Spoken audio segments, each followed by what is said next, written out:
نحمدہ و نصلی علی رسول الکریم، اما بعد، اعوذ باللہ من الشیطان الرجیم، بسم اللہ الرحمن الرحیم۔ قل ان صلاتی و نسکی و محیای و مماتی للہ رب العالمین، آمنت باللہ، صدق اللہ مولانا العظیم۔ وقال اللہ تبارک و تعالی فی شان حبیبہ، بسم اللہ الرحمن الرحیم، ان اللہ و ملائکتہ یصلون علی النبی یا ایہا الذین آمنوا صلوا علیہ وسلموا تسلیما، اللہم صلی علی سیدنا و مولانا محمد وعلی آلہ و اصحابہ اجمعین۔ آپ معزز سامعین، احباب، جو آیہ کریمہ عاجز نے تلاوت کی ہے، اس میں اللہ تبارک و تعالی ہمیں بندگی کا درس دے رہا ہے، کیونکہ بحیثیت مسلمان اور مومن ہمارے لیے جو ایک بہت بڑا اعزاز ملتا ہے، وہ اعزاز بظاہر اگر ہم دنیاوی تعلق سے دیکھیں، دنیا داروں کے تعلق سے دیکھیں، اپنے معاشرے کے تعلق سے دیکھیں، تو وہ ہمارے لیے اس طرف تعلق کی حیثیت سے وہ ایک عیب بن جاتا ہے۔ جیسے کہ ہم کسی کو بولیں کہ بھائی یہ فلاں کا غلام ہے۔ ایسے بے شمار مثالیں ہم اپنے روزمرہ کی زبانوں میں بولتے ہیں۔ جیسے کہ ایسے میں مثال کے طور پر عرض کر رہا ہوں، میرا ایسے کوئی مقصد نہیں ہے۔ کہتے ہیں یہ جورو کا غلام ہے، کہتے ہیں کہ یہ بھائی فلاں چودھری کا نوکر ہے، یہ کہتے ہیں کہ بھائی فلاں سیاستدان کا یہ جو ہے فالوور ہے، یا جو بھی الفاظ کہیں۔ لیکن ایک اور طرف اگر اس تعلق کو ہم جوڑ کر دیکھیں، ان دنیاوی اشخاص، افراد،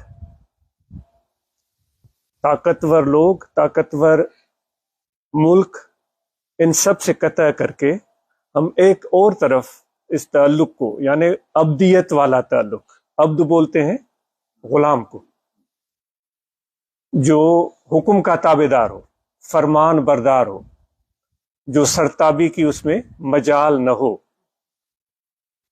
حکم کی بجاوری کے لیے وہ تیار ہے۔ ہم یہ عاجز اب بات کرے گا کہ ہمارا تعلق طریقت سے ہے، طریقہ عالیہ نقش بندیہ، جس کی ابتدا سیدنا صدیق اکبر رضی اللہ تعالیٰ عنہ سے ہوتی ہے۔ اس طریقہ عالیہ کی اپنی اپنی تعلیمات اور اصطلاحات ہیں۔ یہ محفل اس وقت اس کی یعنی کہ وہ مناسب نہیں ہے، متحمل نہیں ہو سکتی، گنجائش نہیں ہے کہ اتنی طویل گفتگو کی جائے۔ لیکن جو بنیادی چیزیں ہیں اس طریقہ نقش بندیہ میں جو ہمیں سکھائی گئی ہیں، وہ ان میں سے ایک ادب ہے۔ یعنی کہ جتنا ادب پیدا ہوتا ہے اتنا اس کو نصیب ہوتا ہے، فیض ملتا ہے، اس کو توجہات ملتے ہیں، اس کو برکتیں اور فوائد ملتے ہیں۔ تو یہ جو ایک تعلق کی ہم بات کر رہے تھے، عبدیت والے تعلق کی، کہ جب ہم اس تعلق کی سمت تبدیل کر دیں، اللہ تعالیٰ سے جوڑ دیں، اور پھر اس کی وہ ایک عیب ہے دنیا میں، پھر اس طرف جب تعلق یہ جڑے تو وہ ایک شان بن جاتا ہے، ایک مقام بن جاتا ہے، ایک عزت اور آبرو کا ذریعہ بن جاتا ہے۔ اور اللہ تعالیٰ اس آیہ کریمہ جو میں نے عرض کی، اس میں ہمیں سکھا رہا ہے کہ عبدیت کیا ہے۔ یعنی کہ اگر اللہ تعالیٰ ہمیں بتا رہا ہے کہ اگر میرے عبد بننا چاہتے ہو اور میرے حکم کے تابعدار بننا چاہتے ہو، تو پھر تمہیں کیا کرنا ہوگا اس آیہ کریمہ میں؟ پھر کہہ دو، قل کہہ دو، ان صلاتی، میری نماز، پھر نسکی، میری قربانیاں۔ اب قربانی کے دن آ رہے ہیں، تو ہم اللہ تعالیٰ کی رضا جوئی کے لیے حضور علیہ الصلوۃ والسلام کی سنت اور ان کی پیروی میں ہم قربانی کرتے ہیں۔ تو پھر اللہ تعالیٰ فرماتا ہے کہہ دو کہ یہ میری نماز، یہ میری قربانی، یہ میری زندگی، یہ میرا موت، یہ جو کچھ بھی ہے وہ اللہ تعالیٰ کے لیے ہے جو سب جہانوں کا پالن ہار ہے۔ نماز کو ہم دیکھیں تو جو ہم روزانہ ادا کرتے ہیں اور ہمیں ادا کرنی چاہیے، کیونکہ حضور علیہ الصلاۃ والسلام نے اور اللہ تبارک و تعالیٰ نے اپنے ارشادات میں سب سے زیادہ جو تاکید فرمائی ہے وہ نماز ہے۔ تو نماز ہم ادا کریں اور نماز میں ہم کوتاہی نہ کریں۔ نماز ہمارے اس ابدیت کو جس کا ابھی ذکر ہو رہا تھا، سب سے پہلے اللہ تعالیٰ نے اس ابدیت کے حوالے سے نماز کا ذکر کیا ہے، اس کو مضبوط بناتے ہیں۔ جب ہم کھڑے ہو جاتے ہیں، جیسے کہ اللہ اکبر کر کے، جیسے ابھی ہمارے دوست قدیر احمد صاحب سورہ فاتحہ تلاوت کر رہے تھے، وہ کیا ہے اس میں؟ ہم خدا سے ہم کلام ہونا شروع کر دیتے ہیں۔ کتنی بڑی اعزاز کی بات ہے، ہم اس کی شان بیان کر رہے ہیں۔ ہم تو ایسے ہی پڑھ رہے ہوتے ہیں الحمدللہ رب العالمین ایاک نعبد و ایاک، اس کی معانی کو سوچیں، اس کے پیغام کو سوچیں، اس کے اندر جو چھپی ہوئی ایک الفت ہے، ایک محبت ہے، ایک تأثیر ہے، اس کو محسوس کریں۔ ایسے اب وہ کسی سے کوئی کہے، کسی نے اگر نہیں کھایا ہو وہ کھیر کیسی ہوتی ہے، اب اس نے زندگی میں کبھی کھیر کھائی نہیں ہے، تو وہ دوسرے سے پوچھ رہا ہے وہ کھیر کیا ہوتی ہے، تو اس کو سمجھائے گا کہ بھائی وہ اس طرح بنتی ہے، اس میں دودھ ڈلتا ہے، اس میں چینی ڈلتی ہے، اس میں الائچی ڈلتی ہے، پکاتے ہیں اس کو، پھر وہ گاڑھی ہو جاتی ہے، پھر اس کو اتارتے ہیں، پھر اس کو ٹھنڈا کرتے ہیں، ایسے ہی سمجھائے گا نا، ٹھنڈا کرتے ہیں، پھر فریج میں رکھتے ہیں، اور پھر وہ سب پوری ٹھنڈی ہو جائے تو پھر اس کو باہر نکالتے ہیں، پھر کسی پلیٹ میں ڈالتے ہیں۔ اب یہ ساری باتیں کیا وہ کھیر کی حقیقت سے اس کو روشناس کرا سکیں گی؟ نہیں کرا سکیں گی۔ ایک تصور سا اس کے ذہن میں آئے گا، بھائی سفید ہوتی ہے، دودھ اس میں ڈلتا ہے، الائچی، لیکن 100 باتیں بتائیں، 1000 باتیں بتائیں، وہ اس حقیقت کو نہیں سمجھ سکے گا۔ آسان کام کیا ہے کہ بھائی کھیر وہ خود کھا لے، ایک چمچ ہی اگر وہ چکھ لے تو اس کو پتہ چل جائے گا کھیر کیا ہے۔ جو ہم اللہ اکبر کر کے سورہ فاتحہ پڑھتے ہیں تو ہم اللہ تعالیٰ کے ساتھ ہم کلامی شروع کر دیتے ہیں، ہم بول رہے ہوتے ہیں اور وہ سن رہا ہوتا ہے۔ تو یہ کتنی بڑی عزت اور مقام کی بات ہے۔ اب اس کے اندر جو حلاوت پائی جاتی ہے نا، وہ اگر ہم زبان سے بولیں وہ تو شیرنی یا کھیر کھیر کھیر کھیر، تو اس سے پتہ نہیں چلے گا۔ وہ جب تک ہم اس کو چکھ کر دیکھیں، جو اللہ تعالیٰ سے جو ہم کلامی کی جو بات ہے، وہ اس کا احساس دل کو ملتا ہے، ہمارے روح کو ملتا ہے۔ یہ تب ملے گا جب ہمارا روح اور ہمارا دل اللہ تعالیٰ کی طرف متوجہ ہو، ورنہ تو پھر حدیث ہے لا صلاۃ الا بحضور القلب، نماز ہوتی ہی نہیں، نماز تب تک ہوتی نہیں جب تک تمہارا دل حاضر نہ ہو۔ وہ کہتے ہیں کہ حدیث کے غالباً مفہوم ہے کہ تمہارا وہ سر تو خدا کے بارگاہ میں ہوتا ہے لیکن تمہارا دل نہیں جھکتا۔ رومی صاحب فرماتے ہیں تو بمسجد می روی بہرے سجود، سر بجنبد دل نہ جنبد اینچ سود۔ اے نمازی، نماز کے لیے تم جا رہے ہو، لیکن یہ صرف اٹھنا اور بیٹھنا اور رکوع کرنا اور سجدہ کرنا اور تشہد کرنا اور یہ تلاوت کرنا، یہ نماز کی تکمیل نہیں ہے۔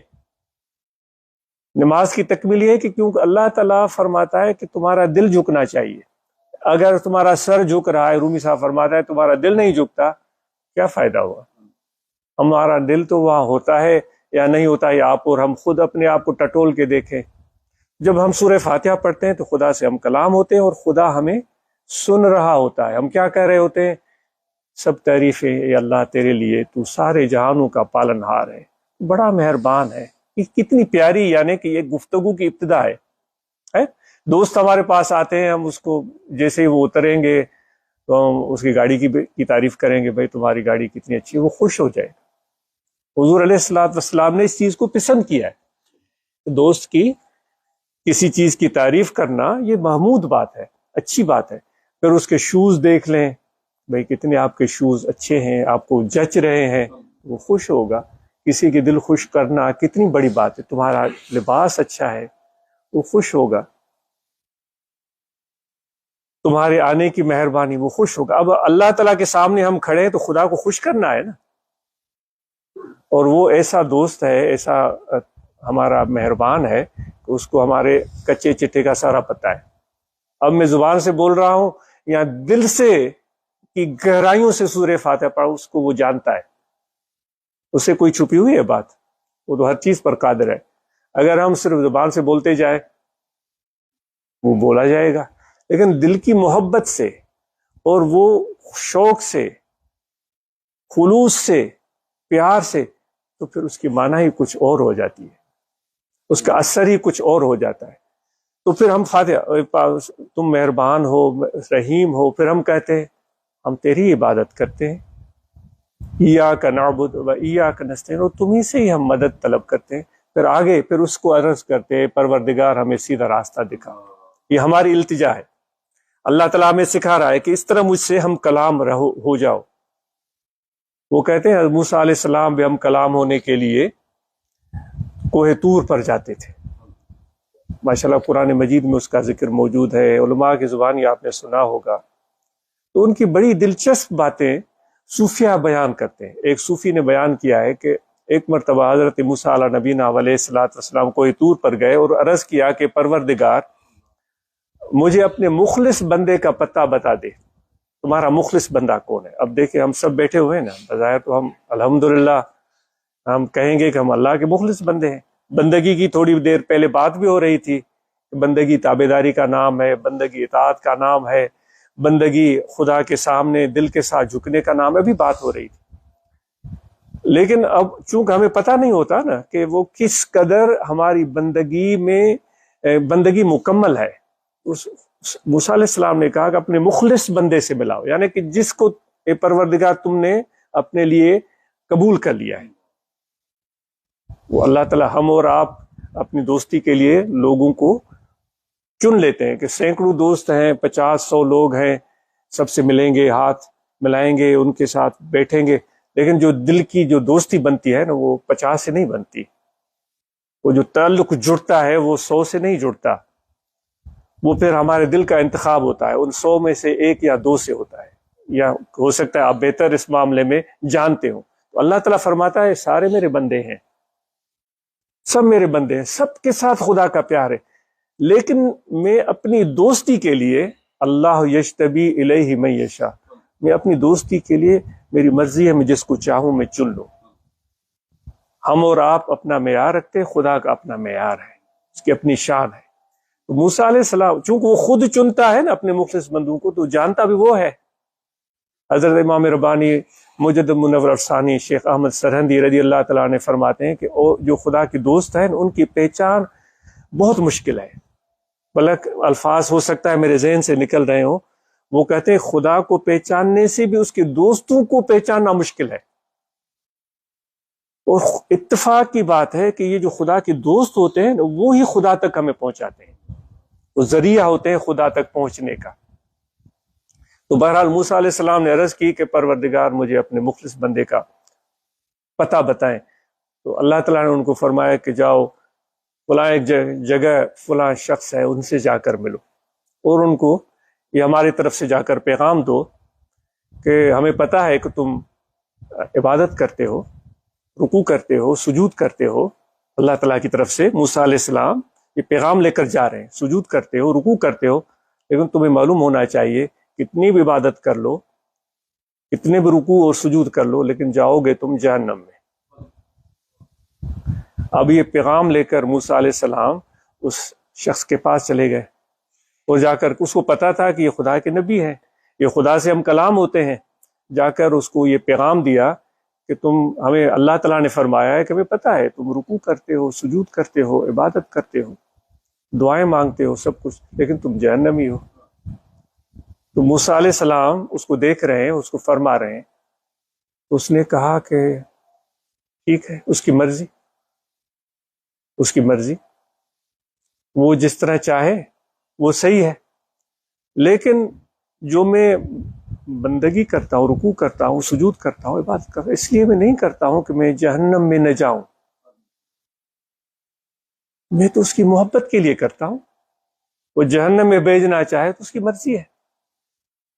تو موسیٰ علیہ السلام نے وہاں سے واپس جا کر اللہ تعالیٰ کو یہ عرض سنائی، اس نے یہ کہا ہے۔ تو پھر خدا نے، یہ ایک صوفی کا قول ہے، پھر خدا نے اس کو کہا کہ جا کر، اللہ تعالیٰ نے کہا کہ جا کر اب اس کو بولو کہ دیکھو تم نے بڑی نمازیں پڑھ لی ہیں، بڑی عبادتیں، بڑی رکوع، بڑے سجود، اب کوئی ضرورت نہیں ہے، ویسے ہی تم جنت میں جاؤ گے، ہم نے تیرے لیے جنت لازم کر دی، خدا تو ہر چیز پر قادر ہے۔ موسیٰ علیہ السلام نے یہ پیغام جا کر سنایا، اس نے کہا کہ جو اس کی مرضی، جو چاہے وہ کرے، بہشت میں بھیج دے، جو اس کی مرضی، لیکن جو میں عبادت کرتا ہوں، جو میں رکوع اور سجود کرتا ہوں، تو میں اس کی محبت کے لیے، محبت میں کرتا ہوں، اس کے پیار میں کرتا ہوں، اس لیے میں نہیں کرتا ہوں کہ وہ مجھے بہشت میں پہنچا دے، مجھے جنت میں پہنچا دے، اس لیے نہیں کرتا ہوں۔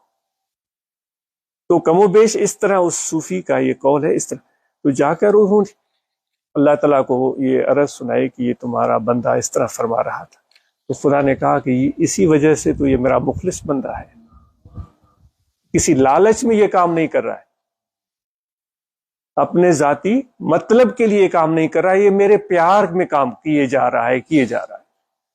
تو بندگی ہم سب کرنا چاہتے ہیں، لیکن بندگی کی تقاضائیں کیا ہیں وہ ہمیں سیکھنے کی ضرورت ہے۔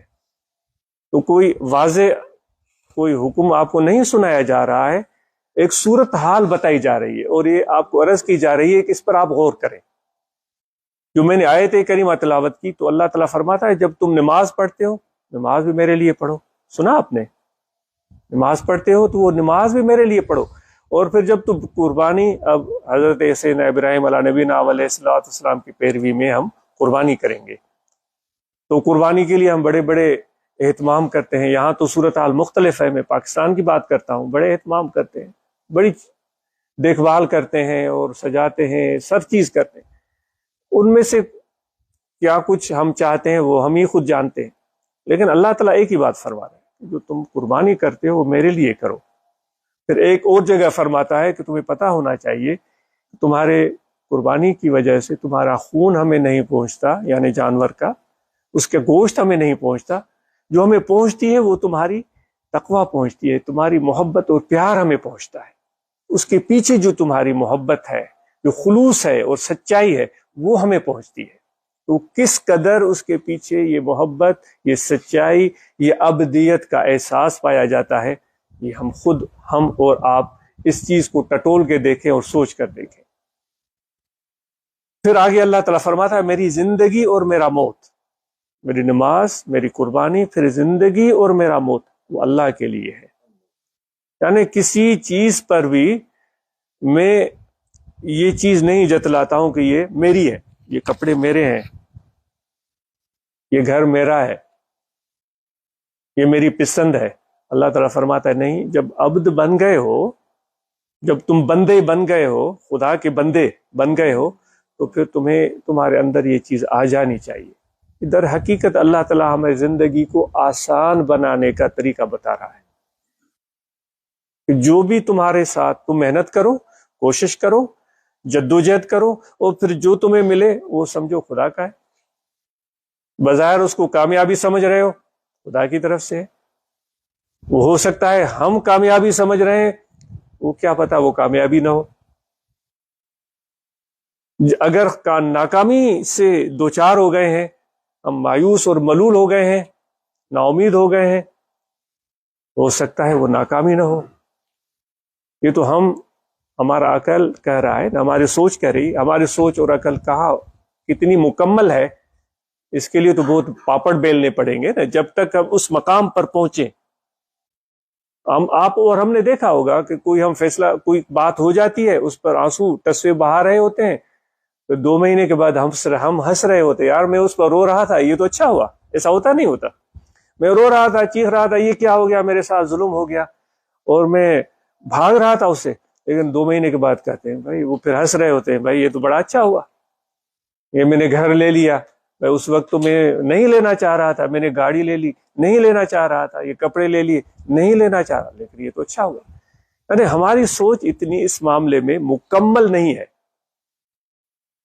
تو اللہ تبارک و تعالیٰ کی طرف سے اس کو سمجھنے کا ہمیں درس دیا جائے. اب ایک چھوٹی سی مثال، وہ غالباً سعدی فرماتے، غالباً یا سعدی رحمۃ اللہ علیہ یا مولانا رومی، مجھے تھوڑا اشتباہ ہو رہا ہے.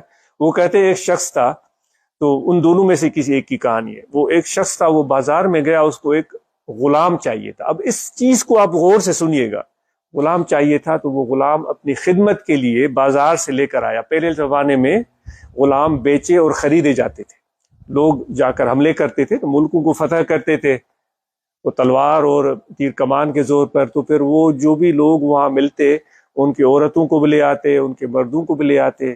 اب تو ایسی صورتحال نہیں ہے، پھر وہ ان کے غلام بن جاتے تھے. حضور علیہ الصلوۃ والسلام نے ان غلاموں کی زندگی کو اپنے دور میں آسان بنایا، اور یہ ایک ایسے غلام کو اپنا بیٹا بنا لیا، حضرت زید بن حارث. اور پھر اپنے خاندان میں سے ان کی شادی کروا دی. اور پھر آپ نے فرمایا غلاموں کو جو آزاد کرے گا اس کو اتنا ثواب. پھر فرمایا جو غلاموں کو پڑھا لکھا کے سمجھا کے تیار کر کے آزاد کرے گا اور ثواب. پھر فرمایا کہ اس کے لیے، یعنی اس طرح کی چیزیں آپ نے اپنے زمانے میں بیان فرمائی، تاکہ لوگ انسانوں کو اپنا غلام اور عبد بنا کر نہ رکھے، ان کو بھی اپنے بچوں کی طرح آزاد کر دیں اور ان کی زندگی آسان بنائیں. تو بہرحال یہ تو الگ موضوع ہے. تو وہ گئے، انہوں نے غلام خریدا، گھر لے کر آئے تو انہوں نے سوچا پہلا دن ہے، ایک نیا بندہ میرے گھر میں آیا ہے، مجھے اس سے ایسی گفتگو کرنی چاہیے تاکہ اس کا میرے ساتھ تعلق جڑ جائے. آج گفتگو جو ہو رہی ہے نا، ایک نقطہ بیان کیا جا رہا ہے، عبدیت، بندگی کیا ہوتی ہے، اور لوگوں کے ساتھ جڑ جائے تو وہ کیا بن جاتی ہے، جب اللہ تعالیٰ سے جڑ جائے تو وہ کیا بن جاتی ہے. تو وہ اس کے ساتھ دلجوئی کرنے کے لیے ان سے پیار بھری گفتگو کر رہا ہے. بھائی پیارے ذرا اپنا نام تو بتاؤ. وہ کہتا ہے، تھوڑی دیر اس نے سوچا، اس نے کہا کہ آقا، کیونکہ وہ غلام تھا، وہ پیسوں پر خرید کر کے لایا تھا. کہنے لگا آقا میرا نام وہ ہے جس نام سے آپ پکارے. اس کو حیرت ہوئی کہ بھائی یہ کیا جواب ہوا، کوئی بھی نام ہو سکتا ہے، عبد الغفور، عبد الجبار، عبد الستار، یا کچھ بھی نام ہو سکتا ہے، یہ کیا کہہ رہا ہے. اس نے پھر بھی صبر کیا. تھوڑی دیر کے بعد اس نے سوچ کر کے اس کو کہا کہ بھائی ذرا یہ تو بتاؤ تم کس طرح کا کھانا پسند کرتے ہو. وہ سوچنے لگا کھانا تو انسان کی کمزوری ہوتی ہے، پیٹ انسان کے ساتھ بندھا ہوا ہے تو وہ تو چاہیے. وہ سوچنے لگا کہ یہ اپنی پسند بتائے گا تو میں اس کو بنوا کے کھلاؤں گا تو یہ خوش ہو جائے گا. تو اس غلام نے تھوڑی دیر سوچا، آنکھیں بند کی، پھر آنکھیں اٹھائی. اس نے کہا آقا جو آپ میرے لیے پسند کریں وہی مجھے پسند ہے، وہی کھانا مجھے پسند ہے. اب اس کو تھوڑا ناپسند آنے لگا اور اس کی اندر غصے کے آثار پیدا ہوئے کہ یہ کیا گفتگو کیے جا رہا ہے. میں اس سے پیار کر رہا ہوں، میں اس سے اس کی پسند پوچھ رہا ہوں. آخری تیسری مرتبہ اس نے یہ سوال پوچھا کہ چلو یہ بتاؤ کس رنگ کے کپڑے پہننا چاہو گے. میں پھر تھوڑی دیر آنکھیں بند کی اور احترام سے کہا آقا جو رنگ آپ پہنائیں گے وہ مجھے پیارا لگے گا. میں نے کہا بے وقوف، 2 ٹکے کے غلام، میں تو یہ خرید کر کے لایا ہوں، میں تجھے عزت دے رہا ہوں، تمہیں پیار دے رہا ہوں، تمہیں وہ عزت اور پیار راس نہیں آ رہا ہے اور تم مجھے الٹے جواب دیے جا رہے ہو، اپنی پسند نہیں بتا رہے ہو. تو اس نے آنکھوں میں آنسو لا کر، وہ غالباً سعدی کہتے، کہا کہ آقا اگر میں اپنی پسند بتا دوں کہ مجھے یہ کھانا پسند ہے، یہ لباس پسند ہے، یہ ہے میرا نام، تو پھر میں عبد نہیں رہوں گا، میں غلام نہیں رہوں گا، عبدیت میری ختم ہو جائے گی. اگر آپ میرے آقا ہیں اور میرے غلام ہیں تو وہی میرا نام ہے جس نام سے آپ مجھے پکاریں گے. سفید کہیں، کالا کہیں، بھورا کہیں، جو بھی کہیں، اچھا کہیں، برا کہیں، وہی میرا نام ہے. کھانا اگر میں اپنی مرضی کا کھانا شروع کر دوں پھر میں غلام کائے کا ہوں، میں غلام نہیں رہ سکتا. پھر تو میں اپنی مرضی کا مالک ہو گیا، میں تو آپ کی مرضی کے تابع ہوں. پھر انہوں نے کہا کہ اگر میں اپنی مرضی کا لباس بولوں اور وہ میں خریدوں وہ میں پہنوں تو پھر میں غلام کہاں کا ہوا؟ میں یہ غلامی کے خلاف ہے۔ اس آقا کے آنکھوں میں آنسو آ گئے، وہ سعدی فرماتے ہیں رونے لگے، کہنے لگا کہ میں نے تو اس کو چند روپے دے کر خریدا ہے، پتہ نہیں کب تک میرے پاس رہے گا، یا میں مر جاؤں یا مجھے کچھ ہو جائے پھر تو یہ کہیں اور چلا جائے گا، لیکن پھر بھی اس کو اتنا پاس ہے اپنے اس تعلق کا جو اس کا میرے ساتھ جڑا ہے۔ اے پروردگار، یا الہ العالمین، یا رب العالمین، اصل تو میرا مالک ہے اور آقا ہے، میں بھی تیرا عبد ہوں اور یہ بھی تیرا عبد ہے۔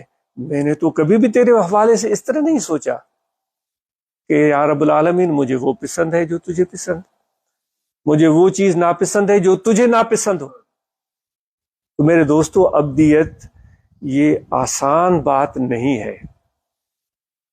ہم بہت جلد بازی کرتے ہیں اور پھر اپنے آپ کو ہم ٹھیک سمجھ کر، عبد سمجھ کر، اچھا سمجھ کے اوروں کو دیکھنا شروع کر دیتے ہیں۔ میں اپنی بات کر رہا ہوں، آپ تو سمجھدار ہیں کہ وہ ایسا ہوگا، وہ ایسا نہیں ہے، اس کو ایسا ہونا چاہیے، ویسا ہونا چاہیے۔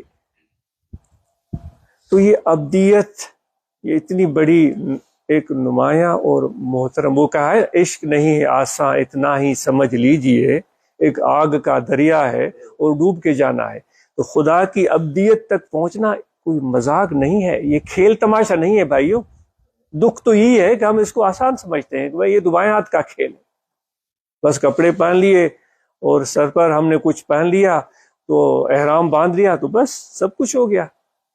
ایسا نہیں ہے میرے دوست۔ خدا کے لیے ہم ایک دوسرے کی شکل کو دیکھ کر فتویٰ دے دیتے ہیں، لباس کو دیکھ کر یہ امیر ہے، یہ غریب ہے، یہ خوبصورت ہے، یہ خوبصورت نہیں ہے، یہ اچھا ہے، یہ اچھا نہیں ہے۔ اللہ تعالیٰ فرماتا ہے میں تمہارے شکل کو بھی نہیں دیکھتا، تمہارے لباس کو بھی نہیں دیکھتا۔ حدیث کے الفاظ، ان اللہ لا ينظر الى صورکم واعمالکم، اموالکم، شکل کو بھی نہیں دیکھتا، مال و ملکت کو نہیں دیکھتا، ولکن ينظر الى قلوبکم، بلکہ میں تمہارے دل کو دیکھتا ہوں، وَنِيَّاتُکم، میں تمہاری نیت کو دیکھتا ہوں۔ اس سے تو کوئی چیز چھپی ہوئی ہے ہی نہیں دوست۔ تو اس لیے جب نماز کے لیے ہم کھڑے ہوتے، ایک تو نماز ہم پابندی سے پڑھیں، اس میں ہم سستی نہ کریں، یہ ہماری عبدیت کی علامت ہے، خدا سے تعلق کا تقاضا ہے۔ لیکن جب نماز کے لیے کھڑے ہوں تو جو ہم الحمد پڑھتے ہیں، ابھی ہم اور آپ نے سنا جو پڑھتے ہیں، اس میں ہم خدا کے ساتھ ہم کلامی کر رہے ہوتے ہیں۔ اور پھر جب ہم پڑھتے ہیں اذا جاء نصر اللہ والفتح، پھر ہم پڑھتے ہیں قل هو اللہ احد، پھر ہم پڑھتے ہیں والتین والزیتون، تو یہ خدا کی طرف سے جواب آ رہا ہوتا ہے، یہ اللہ فرما رہا ہوتا ہے۔ سورہ فاتحہ پڑھی، ہم نے اپنا عرض پیش کر دیا۔ اب جو آیت کریمہ ہم تلاوت کریں، جو ہمارے دل میں آتا ہے نا، کبھی کچھ سورت پڑھتے ہیں، کبھی کچھ سورت پڑھتے ہیں، کبھی معوذتین پڑھتے ہیں، کبھی سورہ اخلاص پڑھتے ہیں، کبھی سورہ بقرہ میں سے پڑھ رہے ہوتے ہیں، یہ خدا کی طرف سے کوئی ارشاد ہو رہا ہوتا ہے۔ تو دوستو، یہ عبدیت بڑی معنی رکھتی ہے، بہت اہمیت رکھتی ہے۔ اس اہمیت کو ہم سمجھیں۔ اس طریقہ نقش بندیہ میں جس سے ہمارا تعلق ہے، جس کی نمائندگی کے لیے ہم سب اکٹھے ہوئے ہیں، اس میں دو چیزوں پر زور دیا جاتا ہے، ایک ہے اللہ تعالیٰ کا ذکر، دوسرا ہے مرشد کامل کے ساتھ تعلق اور نسبت۔ کیونکہ اللہ تعالیٰ خود فرماتا ہے اے ایمان والو مجھ سے ڈرو اور جو سچے لوگ ہیں ان کے ساتھ ہو جاؤ، وَكُونُوا مَعَ الصَّادِقِينَ، سچے لوگوں کے ساتھ ہو جاؤ، ان کے قریب ہو جاؤ۔ جس کے ساتھ تم رہو گے وہی اثرات تم پر آنا شروع ہو جائیں گے۔ وہ ہمارے سندھی میں ایک مثال دیتے ہیں کہ بھائی کالے رنگ کا جانور، اگر وہ ہم کمرہ بولتے ہیں جس کے براؤن، وائٹ اور بیج، یہ سارے کلر اس میں پائے جاتے ہیں، ہم اس کو سندھی میں کمرہ بولتے ہیں، یعنی سفید کلر کا بیل ہو، اس کو اس دوسرے مختلف ملٹی کلر والے بیل کے ساتھ باندھے نا، سندھی میں بولتے ہیں کہ یہ سفید کلر والا رنگ نہیں تبدیل کرے گا، عادتیں اس جیسی اختیار کر لے گا، عادتیں اس جیسی اختیار کر لے گا۔ جس لوگوں کے ساتھ ہم بیٹھتے ہیں نا، وہی اثرات ہم پر آ جاتے ہیں۔ اس لیے طریق نقش بندی میں بولا جاتا ہے کہ دوست دل کا مرشد کو بناؤ۔ اور اس کے ساتھ تعلق جوڑ لو تاکہ اس کے رنگ تم پر نہ چڑھ جائیں، فائدہ و بے فائدہ، ضروری غیر ضروری۔ مرشد کے ساتھ تعلق قائم کر لو، اس کے ساتھ جڑ جاؤ اور اس کو اپنے لیے رہنما مان لو اور اس کو فیض رساں مان لو، اس کے ساتھ محبت کا رشتہ استوار کر لو۔ کیونکہ ہم نقشبندی سلسلے کے لیے عرض کر رہے تھے، سیدنا صدیق اکبر رضی اللہ تعالیٰ عنہ سے اس کی شروعات ہوتی ہے۔ حضرت صدیق اکبر رضی اللہ تعالیٰ عنہ کا ذکر آپ نے پڑھا ہوگا، سنا ہوگا، ضرور پڑھیں۔ تو اس کے حوالے سے ایک چھوٹا سا ایک کوٹ میں عرض کرتا ہوں۔ امام غزالی رحمۃ اللہ علیہ احیاء علوم الدین میں لکھتے ہیں کہ آپ بھی تھے موجود حضور کی خدمت میں اور سینکڑوں صحابہ، لیکن یہ چیز واضح ہو گئی تھی کہ ان سب میں سے حضور علیہ الصلوۃ والسلام کی قربت اور دوستی میں ان سب صحابہ سے آگے تھے۔ آپ نے سنا ہے؟ سب سے، مکہ میں بھی ساتھ تھے، ہجرت میں بھی ساتھ تھے، مدینہ میں بھی ساتھ تھے، حضور علیہ الصلوۃ والسلام ان کو اپنے ساتھ رکھتے تھے، تو سب سے آگے تھے۔ تو غزالی کہتے ہیں کہ کیوں اس طرح کیسے ہوا؟ صدیق اکبر رضی اللہ تعالیٰ عنہ سب صحابہ سے اس حضور کے زیادہ قریب تر ہو گئے۔ وہ اس کی وجہ یہ بتاتے ہیں کہ اور صحابہ ہو سکتا ہے کہ عبادات میں، قربانی میں، روزے میں، حج، زکوٰۃ، رکوع، سجود، تلاوت میں صدیق اکبر سے آگے ہو سکتے ہیں، عبادات میں، دیگر معاملات میں آگے ہو سکتے ہیں، لیکن حضرت صدیق اکبر رضی اللہ تعالیٰ عنہ نے محبت کے میدان میں سب سے بازی لے گئے، سب صحابہ سے محبت کے میدان میں بازی لے گئے۔ اس وجہ سے وہ سب سے زیادہ حضور علیہ الصلوۃ والسلام کے پسندیدہ بن گئے، یہاں تک کہ جبرائیل آتا ہے اور وہ کہتا ہے کہ یا رسول اللہ صلی اللہ علیہ وسلم، اللہ تعالیٰ نے آپ کے دوست حضرت ابو بکر کے لیے سلام بھیجے ہیں، اور یہ کہتا ہے کہ اللہ تعالیٰ فرماتا ہے کہ میرے نبی اپنے دوست سے کہیں کہ ہم اس سے راضی ہیں، کیا وہ ہم سے راضی ہے؟ تو یہ مقام، یہ عزت صدیق کو، حضرت ابو بکر صدیق رضی اللہ تعالیٰ عنہ کو کیوں حاصل ہوا؟ غزالی کہتے ہیں محبت لگانے کی وجہ سے۔ محبت میں سب سے آگے تھے، ہو سکتا ہے عبادات میں دیگر صحابہ ان سے آگے ہوں، لیکن محبت کی بازی انہوں نے جیت لی تھی۔ تو طریق نقشبندیہ میں اس پر بنیاد رکھا گیا ہے، اس طریقے کو صدیقی، نقشبندی، ذہبی، انعکاسی بولا جاتا ہے۔ انعکاس یعنی ایک عکس کو پکڑنا۔ آپ نے مرر دیکھا ہے نا، وہ جو شیشہ جس میں ہم اپنا چہرہ دیکھتے ہیں، اس کو جس کے سامنے رکھیں گے نا وہ عکس پکڑ لے گا، دروازے کے سامنے رکھیں گے دروازہ اس میں نظر آئے گا، دیکھا ہے آپ نے؟ اگر اب دیوار کے سامنے رکھیں گے دیوار اس میں نظر آئے گی، اس بلب کے سامنے رکھیں گے بلب اس میں نظر آئے گا۔ تو اگر سورج کے سامنے رکھیں گے تو خدا کی شان، اس سورج اس میں نظر آنے کے بعد جب اس کا عکس دوسری طرف جائے گا نا، وہ سورج کو نہیں دیکھ رہا ہے، وہ دیکھ رہا ہے شیشے کو، لیکن وہ ایسا عکس نظر آئے گا کہ اس کی آنکھوں میں وہی چبھن محسوس ہوگی جیسے وہ سورج کو دیکھ رہا ہے۔ آپ نے دیکھا ہے کبھی؟ وہ آنکھیں اس کی بند ہو جائیں گی۔ تو اس طریقہ نقشبندیہ کو بولتے ہیں کہ اپنے قلب کو اپنے مرشد کی طرف سیدھا کرو، ایک شیشے کی طرح، جو وہ جو اللہ تعالیٰ کی رحمت، حضور علیہ الصلوۃ والسلام کا فیض اس کے سینے پر آ رہا ہے، اس کا عکس آپ کے سینے پر بھی پڑے گا، پھر وہ شیشے والا کام کرے گا، وہی شیشے والا کام کرے گا۔ تو جتنی محبت مرشد سے ہوگی، جتنا تعلق مرشد سے ہوگا، اور جتنی قربت روحانی مرشد سے ہوگی، اتنا زیادہ اس کو فائدہ حاصل ہوگا۔ اور جو ارشاد یا جو بھی تعلیمات ہوں، ان پر وہ عمل کرنا اپنے لیے حرز جان بنا لے کہ اسی چیز پر عمل کرنا ہے۔ تو ایک صوفی کا ایک قول میں عرض کرتا ہوں کہ وہ تاکہ اس تعلق کی اہمیت اجاگر کرنے کے لیے ایک صوفی تھا، درویش تھا، تو وہ جا رہے تھے، تو جاتے جاتے راستے میں اس کے ساتھ ایک مرید بھی تھا۔ جاتے جاتے راستے میں نا ایک چھوٹا سا کینال آ گیا، دریا آ گیا، تو وہاں ادھر ادھر دیکھا تو وہاں کوئی کشتی نہیں تھی۔ تو درویش نے یہ ایک سبق یا ایک مفہوم سمجھانے کے لیے بات میں عرض کر رہا ہوں۔ درویش نے کہا کہ ہم پانی سے گزرتے ہیں اور تم ہمارے ساتھ آؤ اور توجہ میری طرف رکھنا. مرشد نے اپنے مرید کو بولا توجہ میری طرف رکھنا اور کچھ چیز نہیں کرنی ہے تمہیں. اس نے کہا جو حکم وہی کروں گا. انہوں نے جیسے ہی پانی پر اپنے پاؤں رکھے تو جیسے وہ فرش ہے ایسے ہی محسوس ہوا, وہ چلنا شروع ہو گئے. تو دیکھا مرشد جو ہے وہ کوئی ورد کر رہے ہیں, مرشد جو ہے وہ کوئی ورد کر رہے ہیں. اس کو حکم کیا ہوا تھا کہ توجہ ہماری طرف رکھنا ہے بس, اور کچھ نہیں کرنا. تو اس نے کہا کہ میں بھی وہی ورد کیوں نہ شروع کر دوں. وہ چل تو رہا ہے, وہ دیکھ رہا ہے کہ وہ پانی پر پاؤں پڑ رہے ہیں اور پانی میں پاؤں ڈوب نہیں رہے, جیسے رستہ بنا ہوا. اس نے بھی وہ ورد شروع کر دیا تو وہ ڈوبنے لگا. وہ چیخنے لگا حضور میں ڈوب رہا ہوں. آپ نے فرمایا تم کیا کر رہے ہیں؟ اس نے کہا جو آپ ورد کر رہے ہیں میں وہ کر رہا ہوں. آپ نے فرمایا ہم نے تجھے کیا بولا تھا؟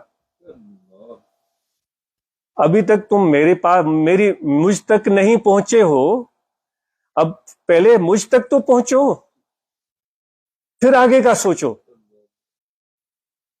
پہلے مجھ تک پہنچو تو جو ہم نے کہا ہے وہ کرو. تو وہ جب اس نے وہی بات کی تو پھر اس کے پاؤں جمنے لگے. تو کہنے کا مقصد یہ ہے یعنی ایک مثال ہے اس میں, جیسے ہم زندگی گزارتے ہیں یہ بھی ایک دریا ہے, اس میں موج رواں ہوتی ہے, اس میں ہوائیں تیز چلتی ہیں, کبھی آدمی کی کشتی ڈگبگانے لگتی ہے, کبھی جھولنے لگتی ہے, کبھی ڈوبنے لگتی ہے, ڈوبنے کا ڈر ہوتا ہے, کبھی اس کو اپنی جان کا خطرہ محسوس ہوتا ہے کہ کبھی یہ محسوس ہوتا ہے منزل میری اس طرف ہے, کشتی اس طرف جا رہی ہے.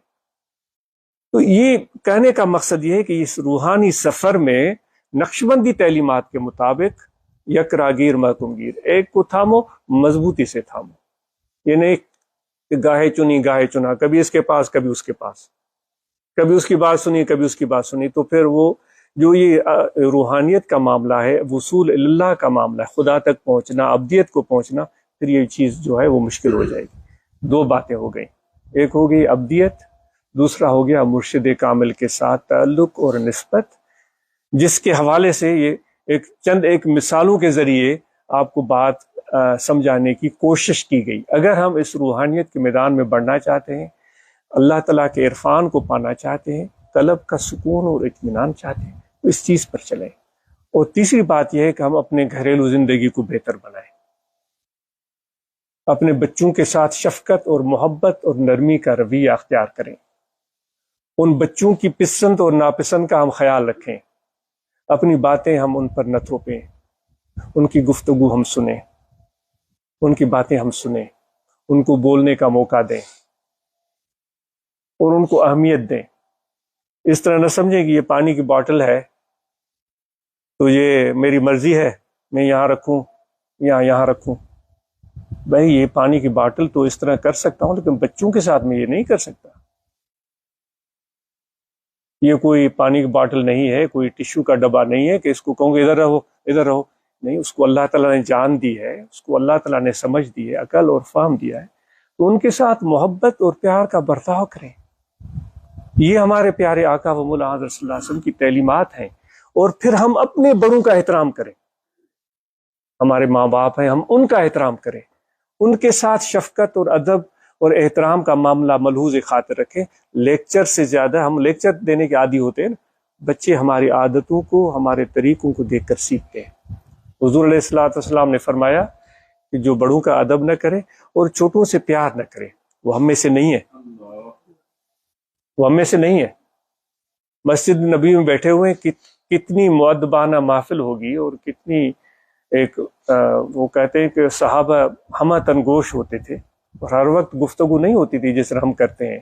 وہ تو آپ کی خاموشی سے بھی صحابہ سیکھتے تھے.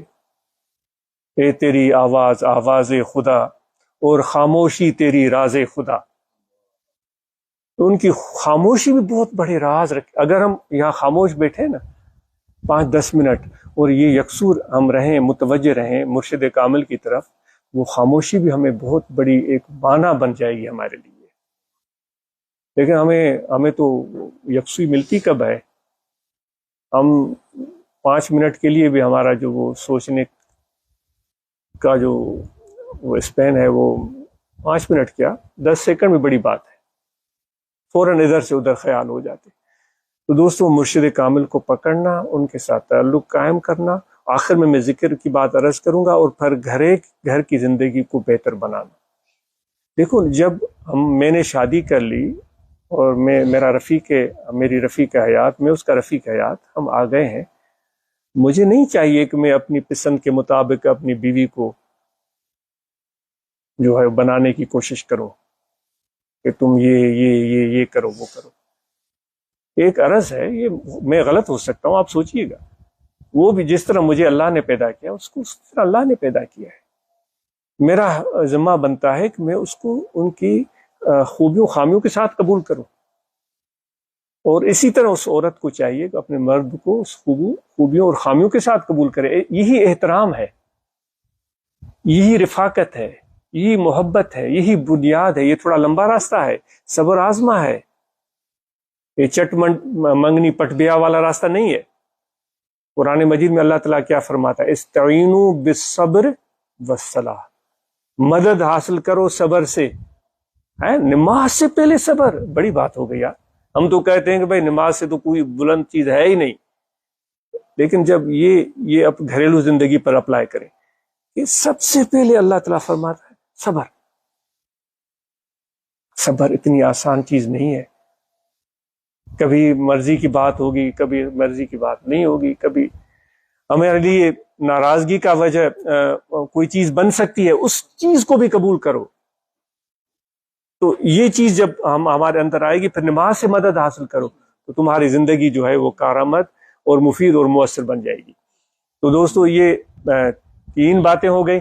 آخر میں ہم ذکر کا طریقہ عرض کرتے ہیں، اور ذکر کا طریقہ نقش بندی سلسلے میں ایک ذکر خفی ہے، یہاں انسان کا دل ہے۔ خفی ذکر کے لیے یہاں توجہ دل میں رکھیں، کھڑے بیٹھے لیٹے سوئے جاگے، وضو ہو یا نہ ہو، ہر وقت دل میں یہ توجہ، یہ دھیان، یہ خیال رہے کہ میرا دل ذکر کر رہا ہے اللہ اللہ اللہ اللہ اللہ اللہ، کیونکہ مسلسل دل کی بات ہو رہی تھی کہ اللہ تعالیٰ کے سامنے جھکنا، اس میں بھی دل کا حضور چاہیے۔ آپ نے سنا نا، دل کا حضور چاہیے، کیونکہ وہ بغیر اس کے وہ نماز مکمل نہیں ہوتی۔ برزباں تو اللہ اللہ، در دلے تو گاؤ خیر، این چنی تسبیح کے دارد اثر، زبان پر تو اللہ کا نام لے رہا ہے، دل میں اور چیزیں ہیں، یہ چیز وہ چیز۔ تو بزرگ فرماتے ہیں کہ دل میں تمہارے تو وہ مال ملکیت کاروبار پیسے جائیداد زمین سیاست یہ چیزیں چل رہی ہیں، کھڑے ہو خدا کے سامنے اور پڑھ رہے ہو سورہ فاتحہ، تو یہ تسبیح کیا اثر کرے گی؟ یہ بہت اہم بات کی طرف توجہ دلائی جا رہی ہے کہ آپ کل بھی ذکر کریں، اور اس طرح ذکر کریں جو سانس اندر آئے، اللہ اللہ اللہ اللہ اللہ اللہ اللہ، یہ مشق کریں، ذکر کریں اللہ اللہ اللہ اللہ، یہ دل کے اندر اس کا اثر پیدا ہو، اور پھر مرشد کی طرف متوجہ ہو جائے، منتظر ہو جائے فیض کے لیے، وہاں سے توجہ، وہ ایک نورانیت، وہ روحانیت، وہ تصرف دل کو مل رہا ہے، اللہ اللہ اللہ اللہ اللہ۔ تو مرشد جو ہے وہ دل کا قبلہ ہوتا ہے۔ جیسے نماز کے لیے ہم خانہ کعبہ کی طرف رخ کرتے ہیں، اگر رخ ہمارا خانہ کعبہ کی طرف نہ ہو تو نماز ادا نہیں ہوتی۔ تو جب مرشد کی طرف دل کا رخ نہ ہو تو وہ فیض نہیں ملتا، وہ روحانیت نہیں ملتی، وہ تصرف حاصل نہیں ہوتا۔ تو یہ چیز ہم سیکھیں، تو جتنا ادب ہوگا، جتنا احترام ہوگا۔ وہ ہمارے مرشدوں کے مرشد تھے، میرے والد محترم پہلے ان کی خدمت عالیہ میں جاتے تھے، وہ کہتے تھے کہ وہ حضور پیر قریشی رحمۃ اللہ علیہ ان کی ایک بکری تھی۔ تو ایک مثال میں عرض کرتا ہوں کہ طریقت میں ان چیزوں کی اہمیت ہے۔ تو انہوں نے بکری اپنے کسی ایک خادم کو، دوست کو، مرید کو دی کہ بھائی کچھ دنوں کے لیے رکھ لو، پھر ہمیں ضرورت ہوگی لے لیں گے۔ تو وہ لے گیا۔ تو کچھ عرصے کے بعد کسی دوست کو بھیجا کہ وہ بکری لے آؤ۔ تو جب وہ دوست بکری لینے کے لیے گیا تو اس نے کہا بھائی مرشد نے فرمایا بکری دے دو، میرے والد گرامی کے پہلے مرشد کا واقعہ ہے۔ تو وہ بکری لے کر آیا، لیکن وہ رو رہا تھا اور بکری کو بار بار اپنے بازو میں لے رہا تھا، رو رہا تھا۔ وہ سمجھ نہیں پایا، اس نے کہا کہ فقیر یہ کیا کر رہے ہو؟ مرشد کی یہ بکری ہے، کیا تم اب اس کے مالک بن بیٹھے ہو کہ اس کو چھوڑنا نہیں چاہ رہے ہو تو تم روئے جا رہے ہو؟ اس نے کہا کہ دوست یہ بات نہیں ہے، یہ بات نہیں ہے، یہ بکری میرے گھر میں ہوتی تھی نا، جب بھی بکری پر نظر پڑتی تھی مجھے فیض ملتا تھا، مجھے مرشد کی یاد آتی تھی، میرے روحانیت میں اضافہ ہوتا تھا۔ تو اب یہ بکری جا رہی ہے تو وہ فیض کا ذریعہ جو تھا نا وہ مجھ سے چھن رہا ہے، تو میں اس لیے رو رہا ہوں، بکری تو مرشد کی ہے، اب لے جائیں۔ تو اس لیے دوستو یہ طریقت میں مرشد کے ساتھ تعلق کی یہ ایک نزاکت ہے، یہ نفاست ہے، اس کا پیدا ہونا یکسوئی کا باعث ہوتا ہے۔ تو انشاءاللہ یہ ذکر کے لیے کوئی شرط نہیں ہے، وضو ہو تب بھی کریں، نہیں ہے تب بھی کریں، کھڑے بیٹھے لیٹے سوئے جاگے ہمہ وقت یہ قلبی ذکر جاری رہے، زبان خاموش ہو، سانس آتا جاتا رہے، یہ دل میں بس یہ یاد رہے کہ یہ دل دھڑکتا ہے نا، دل آپ ہاتھ رکھے، دل دھڑک رہا ہے، یہ دھڑکن نہیں ہے، یہ ذکر ہو رہا ہے، اللہ اللہ اللہ۔ جب یہ مشق کریں گے تو ایک آپ کے دل میں ایک کشش پیدا ہوگی، یہ اللہ تعالیٰ کی طرف کی عنایت ہے، یہ کشش پیدا ہوگی، ایک شوق پیدا ہوگا، ایک محبت پیدا ہوگی، اور پھر نماز میں حضور حاصل ہوگا اور اللہ تعالیٰ کی طرف اور محبت بڑھے گی، حضور علیہ الصلوۃ والسلام کا فیض حاصل ہوگا۔ تو یہ بڑا آسان ذکر ہے، تو اس میں زبان سے اس کا تعلق نہیں، یہ صرف خیال سے ہوتا ہے۔ اب ذکر ایسے ہوتا ہے آپ بیٹھے ہوں گے، آپ ذکر کر رہے ہوں، اس کو پتہ بھی نہیں چلے گا کہ یہ ذکر کر رہا ہے۔ میان عاشق و معشوق رمزیست، کرامن کاتبیرا ہم خبر نیست۔ وہ کہتے ہیں کہ روز قیامت جب سارے اعمال نامے پیش کیے جائیں گے تو کرامن کاتبین پیش کریں گے یہ اعمال نامے، یہ ثواب، یہ گناہ، تو اللہ تعالیٰ ان سے پوچھے گا کہ یہی ہیں اس کے اعمال؟ کرامن کاتبین جو لکھتے ہیں تو ضبط تحریر ملاتے ہیں، کہیں گے پروردگار یہی ہے جو ہمیں علم ہو سکا۔ اللہ تعالیٰ فرمائے گا کہ اس کا ایک ایسا تعلق تھا میرے ساتھ جس کا آپ کو پتہ بھی نہیں ہے، صرف میں ہی جانتا ہوں، یہ مجھے دل میں یاد کرتا تھا۔ تو وہ عمل جب وہ ترازو میں رکھا جائے گا تو سب اعمال سے وہ بھاری ہو جائے گا۔ تو یہ وہ ایک نفیس اور خاص طریقہ ہے، عام لوگ اس چیز تک پہنچ ہی نہیں پاتے، سمجھنے میں ان کو بڑا عرصہ لگ جاتا ہے کہ یہ کیسے ہوگا، لیکن عاجز عرض کرتا ہے تصور شیخ اور ذکر کی مشق، دو چیزیں ملا لے نا تو ذکر جاری ہو جاتا ہے۔ مرشد کا تصور اور ذکر کی کثرت، یہ دو چیز ملا لیں، ذکر کا پتہ چل جائے گا۔ اور مراقبہ کریں، ختم شریف پڑھ کر کے کچھ ٹائم آنکھیں بند کر کے توجہ دل کی طرف کر کے اللہ اللہ اللہ، اور حضور علیہ الصلوۃ والسلام کا سینہ مبارک سے وہ فیض، وہ نور، وہ روشنی مشائخ نقشبند کے توسل سے مرشد کامل کے سینے سے وہ قلب میں آ رہا ہے۔ یہ 5-10 منٹ روزانہ بلا ناغہ مراقبہ کریں۔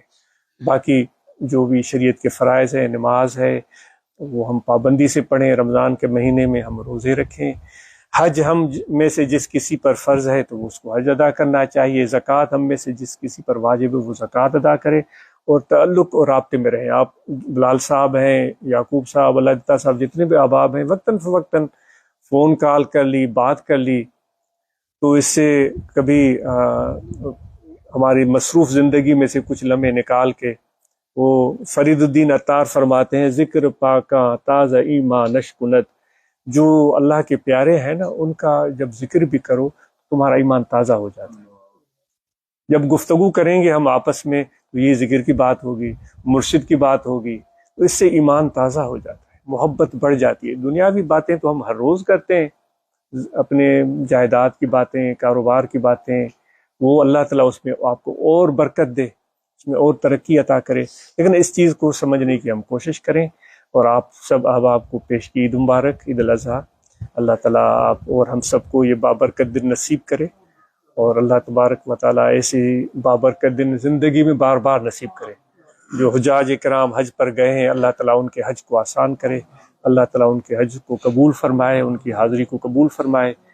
تو ہم اور آپ اور اپنے بچوں کو بہترین تعلیم دلوائیں، بلکہ بڑی خوشی ہوگی کہ دوست ہمیں بتائیں کہ ان کے بچے آگے چل کر کیا پڑھ رہے ہیں، کیا کر رہے ہیں، ان کو بہترین تعلیم دلوائیں، ان کو بہترین پیار اور محبت دیں، اور ان کو شفقت دیں۔ انشاءاللہ تعالیٰ آپ کے لیے آنکھوں کی ٹھنڈک بن جائیں گے۔ آپ سب کا بہت شکریہ۔